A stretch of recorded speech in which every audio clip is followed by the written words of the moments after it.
পানীতোলা খণ্ড মধ্য ইংৰাজী শিক্ষক সংস্থাৰ দ্বিবাৰ্ষিক পূৰ্ণাংগ অধিৱেশন 2022 চনৰ উপলক্ষে প্ৰকাশিত ৰূপান্তৰ পথিক সম্পাদক দেৱজিৎ শইকীয়া।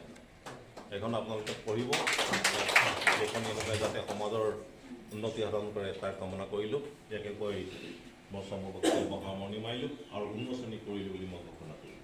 যদি শিক্ষক সংগঠনটো নাথাকে, এবাৰ আপোনালোকে ভাবক যে এই শিক্ষক সংগঠনটো নাই, তেতিয়া আপোনালোকৰ আমাৰ অৱস্থাটো কি হ'ব পাৰে।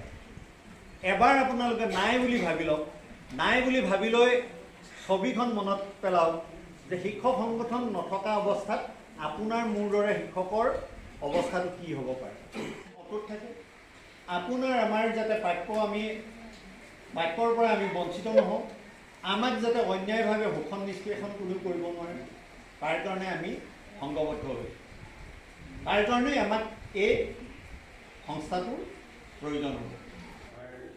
সভাপতি ডাঙৰীয়া, ডিব্ৰুগড় জিলা মধ্য ইংৰাজী শিক্ষক সংস্থাৰ সভাপতি এবং ভাতৃপ্ৰতিম জি বুঢ়াগোহাঁই ডাঙৰীয়া আৰু আমাৰ এই খণ্ড সংস্থাৰে প্ৰাক্তন বিষয়ববীয়া মোৰ তেওঁ ভাতৃপ্ৰতিমে হয় শ্ৰীযুত আমাৰ শৰ্মা ডাঙৰীয়া। বহুদিন মই দেখিছোঁ তেওঁ কৰিছোঁ সক্ৰিয় আছিলে আৰু আমাৰ সম্পাদক ডাঙৰীয়া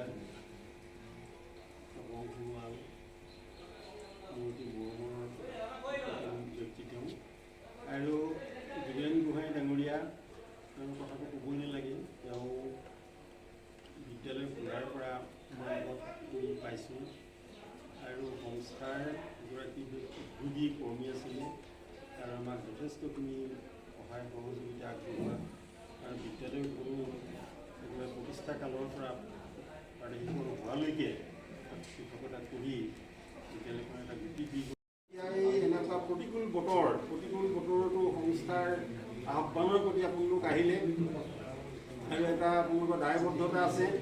এইটোৱে কিন্তু অকল এই পানীতোলা খণ্ড সংস্থাৰ শিক্ষক শিক্ষয়িত্ৰীকে নহয়, আমাৰ জিলাখনৰ শিক্ষক শিক্ষয়িত্ৰীসকলকো সদৌ মধ্য ইংৰাজী শিক্ষক সংস্থাকো এটা অনুপ্ৰাণিত কৰা এটা কাৰ্যসূচী লোৱা হৈছে। আৰু অন্যান্য খোলা দিনত এতিয়া আমাৰ এই সময়ৰ লগত যে আমি কথা বতৰাবিলাক অকণমান চিন্তা কৰিবলগীয়া হয়, সেই কথাটো এটা নিদৰ্শন দেখুৱাইছে যে আগতে স্কুল খোলা থাকিলেতো আমি আহিবই নোৱাৰোঁ, ক্লাছ এৰি থৈ বহুতে ক্লাছ কৰিবলৈ আমি নাযাওঁ বুলি ক'ব। গতিকে বন্ধৰ দিনতে আমাৰ কাম কাজখিনি কৰোঁচোন বাৰু।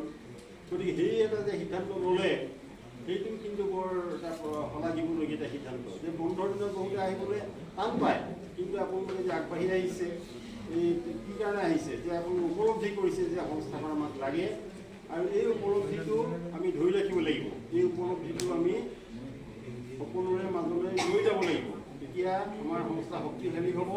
আৰু তৃণমূল পৰ্যায়ৰ সংস্থা আমাৰ বিদ্যালয়বিলাকতো শিক্ষক গোট থাকে, তাৰপিছতে খণ্ড সংস্থা, তাৰপিছত জিলা সংস্থা, তাৰপিছতে ৰাজ্যিক সংস্থা। গতিকে তৃণমূল পৰ্যায়ত যিখিনি আমাৰ সংগঠন আছে, সেই সংগঠনবিলাক আমি সক্ৰিয় কৰিব লাগিব, শক্তিশালী কৰিব লাগিব। আৰু টকা পইচাটোৱে আচল কথা নহয়, মনটো থাকিব লাগিব। আৰু টকা